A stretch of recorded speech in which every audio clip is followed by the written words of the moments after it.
Welcome to the Tournament Poker Edge podcast, brought to you by TournamentPokerEdge.com, the only podcast dedicated exclusively to poker tournament strategy. Now here's your host, Clayton Fletcher. Hello once again, everybody, and welcome to the Tournament Poker Edge podcast, sponsored by ACR Poker, where right now the big news is the $5 million Venom PKO. It's a $2,650 buy-in. We have satellites running round the clock. We have a $5 million guaranteed prize pool, and the bounties in this thing, the progressive bounties, start at $625 and go way up from there. I cannot wait to play the Venom PKO later in the month of January. We've also got our weekly $1,000 free roll, the TPE free roll on ACR Poker each and every week. Get in the Discord. There's a link in the description. Just click it and join the Discord, and you can find out how you can enter this week's $1,000 free roll courtesy of ACR Poker. My name is Clayton Fletcher, and every week I tell you what beautiful, bucolic, opulent place I'm in. But this week I can actually say I am in a beautiful place. I'm in the middle of the Caribbean Sea on the MS Legend. That's right, guys. I'm on a cruise ship right now, but nothing, and I mean nothing, will stop me from fulfilling my goal of bringing you an episode each and every week in the year 2024. What kind of podcast host would I be if last week I told everybody, yeah, we're going to do 50 episodes, and then this week, just because I happen to be in the middle of a giant body of water, I failed to bring you an episode? No, I'm here for you, and you're here for me. We're here for each other. TPE Nation all day, every day. Let's talk about last week's episode. You guys are so great with all of your comments and responses to my goal setting that I did for the year last week. Of course, one of those goals is 50 episodes for you, the listener, this year, but I have a lot of other things in mind, and many of you are also sharing your goals, either in the Discord or on Twitter at Clayton Comic. Let me know what your poker goals are for 2024. Let's be accountable to each other. Let's look back in 12 months and say, did I do it or did I not? If I missed, by how far? If I crushed, by how much? These things are important. Without a goal,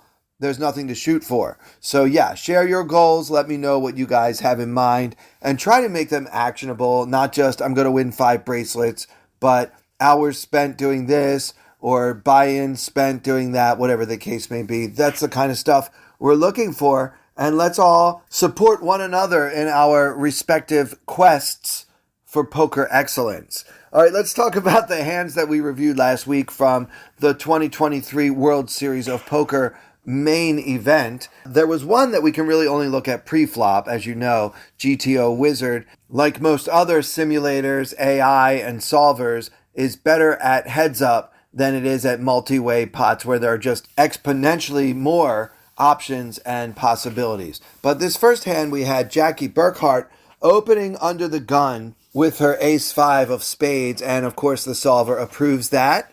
Raising with this hand from any position first to act is always approved at this stack depth of over 100 big blinds. And then in second position, a Canadian player named Vaders called with the 10-9 of clubs. And last week on this podcast, I pretty much gave him an incredibly hard time for doing so. I even said that this is a sign of a good game, as if you're getting called. When you raise under the gun and you're getting called on your immediate left by 10-9 suited, that's a sign of a good game. And that's based on all the studying of pre-flop charts that I've done in my life. But clearly, I need to study more, because the solver actually does not hate this decision by Mr. Vaders. Yes, it is often a fold, but about 45% of the time we can call with this hand. And I'm trying to figure out why. I mean, my reasons for folding it without too much thought is that you're going to be in the worst relative position, right? The player who's most likely to bet the flop is now going to be on my immediate right. It's fairly likely that someone else on my left will join the fray. And so then I'm going to be kind of in a sandwich situation and all of that. Also, 10-9 is easily dominated by a lot of our opponent's ranges. So I just thought it was a pretty clear fold. But boy, was I wrong. It turns out because this hand can make the nuts, or a very strong hand with a flush, and because, of course, we are deep enough to call a 3-bet, I guess we're just supposed to get in there more often than I thought we should with the 10-9 of clubs. I'm still going to stand my ground a little bit here, guys, and just say, if you're like me and you would normally just fold this hand, even with deep stacks, you're not really giving up that much equity in doing so. Because we're not robots, we don't play perfectly, and a lot of things can go wrong with a hand like 10-9 of clubs. But anyway, yeah, that is approved to the tune of 45%, although the solver does slightly prefer folding. Shock and awe, shock and awe. The next player folded, and then the player after him, I don't even think I mentioned this last week, but folded pocket sevens, which is a pure call, a 100% call, according to GTO Wizard. So then the cutoff called with king-queen offsuit, which the solver doesn't like at all. This is either a fold most of the time or an occasional 3-bet with different sizing, options presented by GTO Wizard. So that really came as a surprise to me.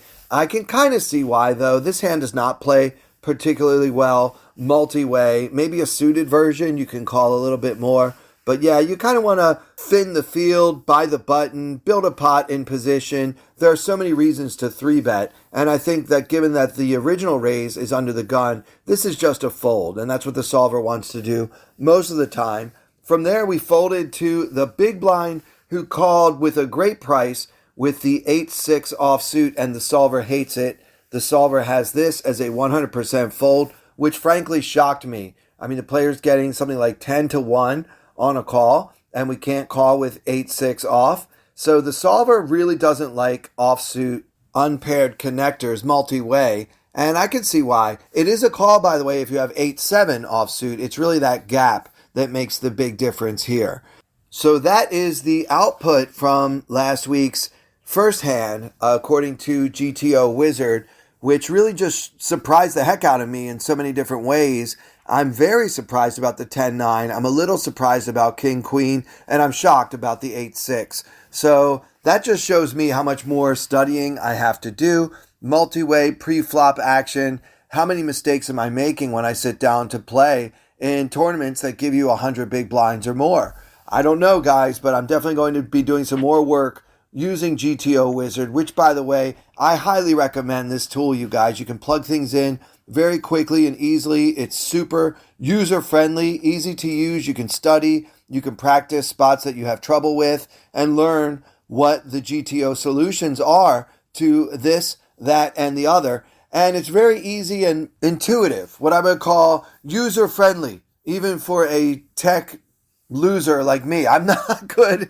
at things like figuring out technology and dealing with complicated software, and other solvers I've tried in the past have not been as easy for me to understand and use as GTO Wizard. So I'm recommending you try it. You can, if you want to sign up and register for GTO Wizard, you can click the link in the description of this podcast, and then when you do make your first purchase, you will save 10% off of that first purchase by using the link in the description of this podcast and joining the GTO Wizard family.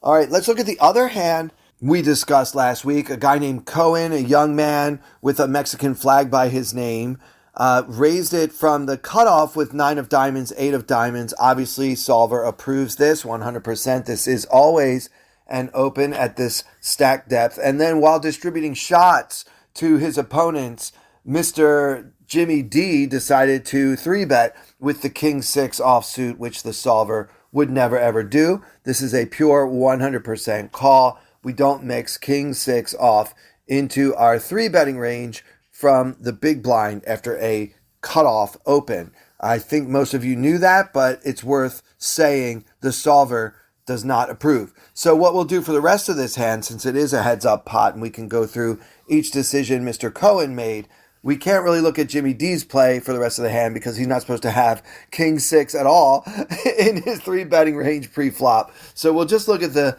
rest of the decisions in Cohen's shoes. So responding to that 3-bet, our friend Cohen decided to call with the 9-8 of diamonds, and the solver likes it. Although it does fold about 25% of the time, it is a 75% call, so points for Cohen on that one. And then the flop came Jack 7 deuce with 1 diamond. You guys may remember this hand from last week. We flop a gut shot and a backdoor flush draw. And then the C bet from Jimmy D, and Cohen calls. The solver approves. It's a pure 100% of the time call, never raising with this hand. That's a little bit interesting to me because I think some of us may start the aggression on the flop when we have so many good turn cards that we can follow up with. But no, in this spot, we're just calling with a draw to the nuts. Let's see if we can get there. And then the turn came the trey of hearts, at which time Jimmy D bet 500. I mean, what are we doing? Remember from last week, a 1/40th of the size of the pot. Of course, Cohen calls that, along with any other teensy type of bet. And also, important to note that had Jimmy just checked, then Cohen would have checked behind 100% of the time. We never bluff on that turn card, which I also found interesting. Now the river comes the Jack of clubs, and Jimmy D bets 1/3 of the pot. And you may recall, I was surprised last week. Cohen decided to shove and put Jimmy D to the test. And of course, Jimmy D just had king high and had to fold. And guess what, guys? The solver does not hate it. According to GTO Wizard, this is an 85% fold, but a 15% shove. So Cohen found that 15% there, and it worked out for him this time. I thought those hands from last week were interesting, and nice to have GTO Wizard to kind of check lines and see how far outside of GTO strategy some of our opponents are in real life. So let's look at a few more hands from day 1B. This was a pretty entertaining stream. If you have Poker Go, I recommend going back and watching 2023 World Series of Poker main event day 1B. Jimmy D is a very friendly and fun-loving recreational player. Great to have at the table. It seems like he's having a good time and that most of the players around him are enjoying his shenanigans, his antics. But let's go on to another hand from that same level. It's 200-400 with a 400 big blind ante. And in this hand, we are under the gun, a player named Kono, who is from Japan. He's wearing a GG Poker jacket. I don't know if he's a pro on the site or if he is just a person who likes to wear their clothing, or perhaps he is a satellite winner who got flown to Vegas by GG Poker as part of their satellite program. I really don't know, but he has shown himself to be very loose and very aggressive, involved in a great number of pots so far here in level 3, and he opens under the gun to 1,000. I'm not going to reveal his hand just yet. The action folds around to our big blind, Vaders, who is a Canadian player, and he's got the King of Hearts, 10 of clubs.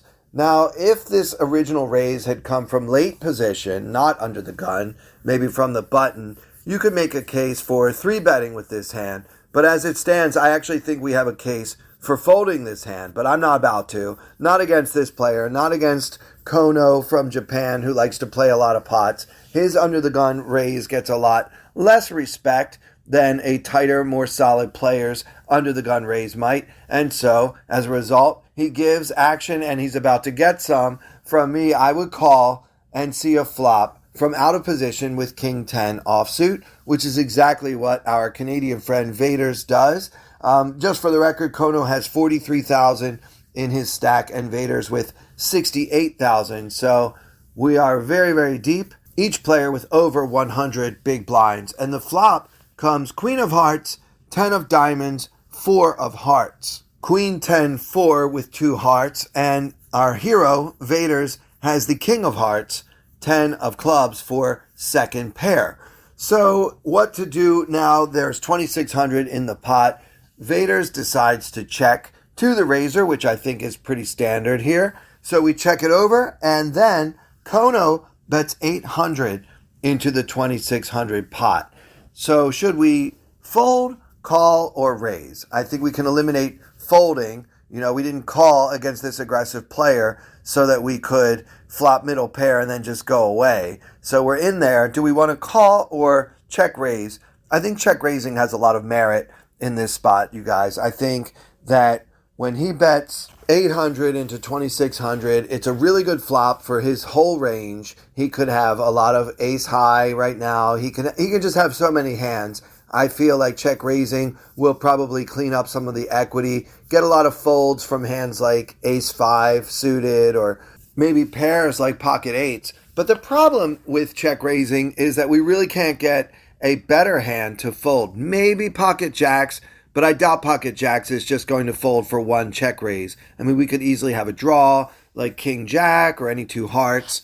So I don't love it for that reason. I typically like to check raise only when I can either get a better hand to fold or a worse hand to call. And this feels more like it would just be for protection against an ugly turn card. Maybe there are a few hands, possibly jack 10 could make the call. But yeah, the group of hands that can actually call this check raise that we are actually beating is a fairly small group. And so I would prefer just checking and calling in Vader's shoes. And that's exactly what he does. So now with 4,200 in the pot, we're going to see a turn card, and that is the tray of diamonds. So our board is now Queen of Hearts, 10 of diamonds, 4 of hearts, tray of diamonds. So 2 hearts and 2 diamonds out there. Hero with the King of Hearts, 10 of clubs. Still second pair on this board. And Vader's decides to check again.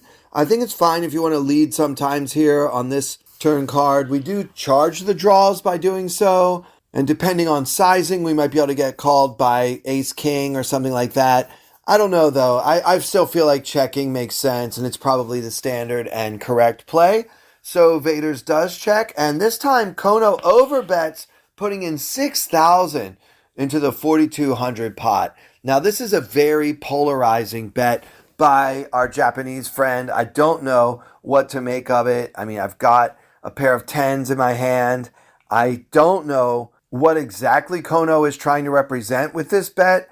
I mean, would he make this play with pocket aces? I guess he could, but isn't he afraid that I might have him beat? I don't know. It seems like an odd play for any one pair type of hand. And so perhaps a lot of the range that makes this bet is draw heavy. Something like King Jack, possibly with a flush draw. That would be a monster draw, and it would make sense to overbet with it because you still, at the end of the day, just have a draw at that point. He's clearly trying to get us to lay down a one pair hand ourselves, like possibly a queen or a 10. Obviously, he doesn't think he can blow us off of anything stronger than that. So he probably put us on exactly what we have, like a pair strong enough to check call the flop, but hoping that we don't have a strong enough hand to call the turn. To be clear, our hand has become a bluff catcher. Now, if he bets smaller, it's not just a bluff catcher, but when he bets this much, he's either got it or he doesn't. It's very polarized, and there's no way he's value betting with worse than a pair of 10s at this point. So what to do? I don't know. I usually fold in these spots. Maybe I'm too weak, tight, or something. I just never heard myself described that way before. That's why I'm laughing. I don't know. These spots get really murky, especially on day one of the main event. I find players don't really put in the big bluff that often. Now, we have been observing this Kono, and he has been quite aggressive. So if there is a player at this table who's capable of putting in a big bluff for 150% of the pot, this is that player. I don't know if that's reason enough for me to call with a pair of 10s, especially with a whole other street to play afterwards. I don't know. I think maybe we just cut our losses. We'll get him next time. Maybe if I would have picked up a flush draw on the turn, I could justify it easier. I don't know. Maybe I'm getting outplayed a lot, but I'm just going to fold my King 10 right here and now rather than paying off that 6K and trying to figure it out on the river. One important reason for this, by the way, guys, is that I currently have a medium strength hand versus a very large bet, and my hand is very unlikely to improve. So adding all that together, it just feels like a spot where, look, I know you're bluffing sometimes, dude, but I'm not going to keep playing. White flag time. I'm out of here.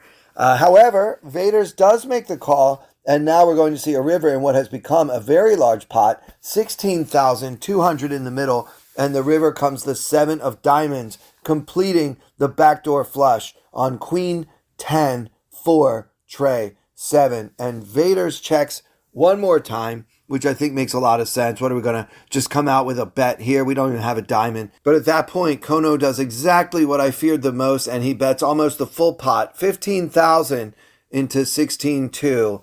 And it's up to Vader's, can you make another hero call like you did on the turn here on the river? I mean, look, players in position get to win more pots than players out of position. Do you really want to put in this much of your stack with just a pair of tens and a king kicker? I mean, I don't know. I don't know. I guess if you call the turn, you should call the river, but it's very loose and very spewy, and it feels like we're going to get outplayed a lot. You do need to be right about 33% of the time just to break even. So I don't know. How often will this be a bluff? Probably not as high as 33% of the time. Not on day one of the main event. It's not even dinner time yet. No, I might do it tomorrow, but not today. I'm out of here. You win. White flag time. And Vaders agrees with me. He finally does throw away the king 10. Turns out Kono was bluffing all the way with the ace of spades, 5 of spades. So he flopped no pair, no draw, turned a gut shot, river to brick, and just decided to represent diamonds, I guess. I don't know. This is I can't wait to check this one on GTO Wizard next week. All right, let's do another one, guys. The very next hand, the action folds all the way around to the button, and it's my friend, Jackie Burkhart, that we talked about last week. She's got 35K in her stack, and she opens to 1,000, which is clearly the standard raise sizing at this table. Now, I say at this table because on some other table, maybe everybody's making it 1,200 or 1,500. And then on the table next to that, maybe they're just making it 800. So it will vary from table to table, but you will find in most tournaments that whatever the standard raise for the table becomes, other players will just kind of jump on the bandwagon and start making that raise sizing without really giving too much thought. And to be fair, with 100 big blinds, it doesn't make that much difference whether I make it 1K or 1,100 or 900. Who really cares? It's really more about what happens post-flop. So Jackie makes it 1K, and then the small blind folds, and the action is on the villain from last hand, Kono of Japan. And he's got a 6 of hearts, 5 of hearts in the big blind. And he calls. I think that's pretty standard. I mean, I guess you could occasionally mix in a 3-bet, but, let's not go too crazy. Let's just play a suited connector out of position versus Jackie. And the flop comes 9 of diamonds, 8 of clubs, tray of hearts, 9-8 tray rainbow, hero with the 6 of hearts, 5 of hearts, 2,600 in the middle, and the action is on Kono. He decides to check. I think we always want to check to the razor, or basically almost always. And then Burkhart bets 700 into the 2,600 pot. I'm not crazy about c-betting this flop at all in Jackie's shoes. I mean, if you look at ranges, this is a much better flop for the big blind than it is for the button. Now, I realize that I have not yet revealed what Jackie has, but regardless, guys, we don't really want to be betting flops that are typically better for the other opponent, especially against a player like Kono. He's shown himself to be incredibly aggressive. He's not afraid to put a lot of chips in, as we saw in the last hand. To be fair, Jackie doesn't know he just had ace-5 in that hand, so don't blame her for that. But yeah, I think this is a good spot for a check back with Jackie's full range, whether she has a pair or 2 pair or even better than that. I think it's fine to just check it back and then maybe open up some bluffs on the part of Kono, and also keep the pot under control those times when she has a hand like ace-queen. She doesn't want to bet and get check raised and then have tough decisions going forward. And it's just a better flop for him than it is for her, so she should not be betting this flop very often. That doesn't mean never, and if this is a low-frequency play by my friend Jackie, I have no problem with it. But I think we need to be careful about betting flops like 9-8 tray, no matter what we have, face down. Now, this might actually be a spot for Kono to go for a check raise. I mean, there are a lot of turn cards that can improve our hand, give us a gut shot, give us a flush draw, give us a pair of 5s or 6s, right? So those are the kind of flops where they invite a check raise, especially when we just have 6 high. There's nothing wrong with bluffing with 6 high, because if you get 4-bet or 3-bet or 5-bet, you can pretty much fold your 6 high basically every time. So for that reason, I think I like check raising once in a while here. I think that folding obviously is okay too, we just have 6 high. We have the bottom end of a gut shot. I think folding is totally fine. I think check raising is probably my preferred play. But Kono decides to just call, and I really don't hate him for it. We've got plenty of chips, and a lot of things can change going forward. So Kono does call, and now with 4,000 in the middle, we're going to see a turn card, and it comes the 10 of diamonds. So our board is now 9 of diamonds, 8 of clubs, tray of hearts, 10 of diamonds, and the action is on Kono, who I think should check, but he just bets out here. I mean, I guess he knows this flop is better for his range than it is for Jackie's, and maybe he's going to have more very strong hands on this turn card as well. But he puts in 1,300 into the 4,000 pot, and I still haven't revealed what Jackie has, but she thinks for a second and then makes the call. So now we're building a pot. We've got 6 high, and we're building a pot. My kind of poker, right, guys? The river pairs the board. It's another 10. So our final board is 9 of diamonds, 8 of clubs, tray of hearts, 10 of diamonds, 10 of hearts. And now the action is on Kono, who ends up with just 6 high. I think this is the time for an overbet, right? I mean, even if Jackie has pocket kings, is she really going to call if I bet like twice the pot on this river? I don't think so. I think this is a spot for him to do as he did in the previous hand and really put his opponent to the test. And I like a very large sizing here, maybe not quite 2 times the pot, but let's say 150 to 170% of the pot should probably get it done a lot, even when Jackie's sitting there with an overpair. I mean, this is just a disaster. It looks like I let out when the 10 hit, and now I'm betting really big again when another 10 comes. So I've either got a straight, a full house, quads, a lot. The bottom line is we know we can't win at Showdown if we check 6 high. We're basically just, giving up on this one. And I feel like if we're going to bet the turn, we need to follow up with another bet on the river. Otherwise, it's fine to just check and fold on the turn. There's no reason to bet that turn card. But if you do, I think we need to follow through with this card. Kono disagrees with me and checks. And Jackie is very happy to check behind. All she has is the ace of diamonds, 7 of hearts. And she wins a really nice pot with just ace high.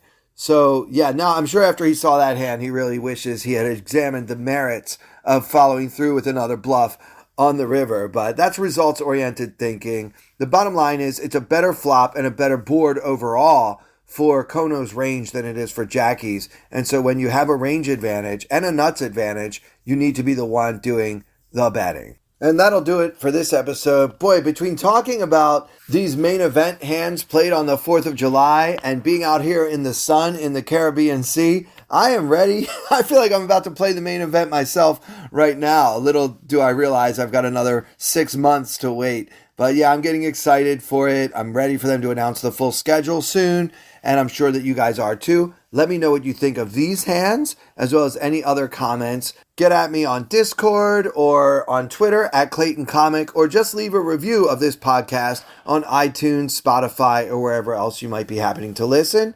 Also, guys, if you're not yet on ACR, it's a great time to join. You can get a 100% first-time deposit bonus up to $2,000 by clicking the link in the description of this podcast episode and using the promo code TPE. For everyone here at Tournament Poker Edge, with special thanks, as always, to our very generous sponsor, ACR Poker, I'm Clayton Fletcher. Thank you so much for listening.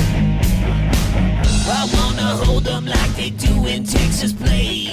Fold them, let them hit me, raise it, baby, stay with me.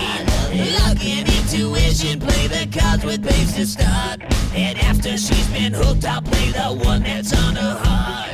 Oh, whoa, whoa, whoa, whoa. I'll get her heart, show her what I got. Oh, whoa, whoa, whoa, whoa. I'll get her heart, show her what I got. Can't read mine, no she can't read a mile. Poker face, she's got to love nobody. Can't read mine, no she can't read a mile. Poker face.